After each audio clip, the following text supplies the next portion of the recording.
Mga kapuso, naata karon diri sa may downtown area sa Dakbayan, Sugbo, diin kasamtangi pahigayon ng lihok protesta sa multi-sectoral group in line sa paghandom nato sa Labor Day. Makauban nato usa sa mga convenor niining na sa kalihukan si Sir Jai Ampoon.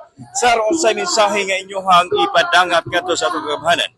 So, usa sa itong mga mensahe sa kagamanan no, nga dapat punta nga ilahang i-urgent no ang kaning panawagan nato nga kaning pag-usbaw sa silhulan sa ato ang mga mamuo. Kay tungod kay nakita na nato ang epekto no sa kaning gera, sa kaning pagtaas og mga basic na mga palitonon sa ato ang mga basic na mga commodities. Pero ang sweldo sa ato mga trabahante napabiling gamay. Nya wala gibuhat ang atong gobyerno kundi ipangutana ang dole ato sa Senate hearing kung naabay urgency.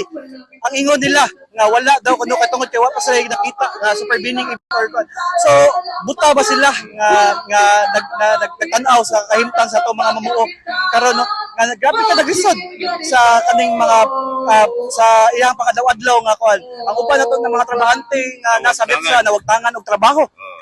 Adunay pipila ka mga factory sa MEPSA nga ni sirado kay tungod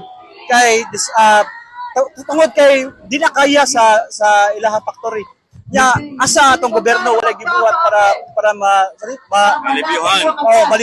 problema. Ang problema. Yes. Okay, Sir Jai, pila ka mga participants karon ang inyong nag-gather? So ang ato ang counting sa ato mga participants aduna tay 1,000 plus mga mamuo nga naa diri karon no.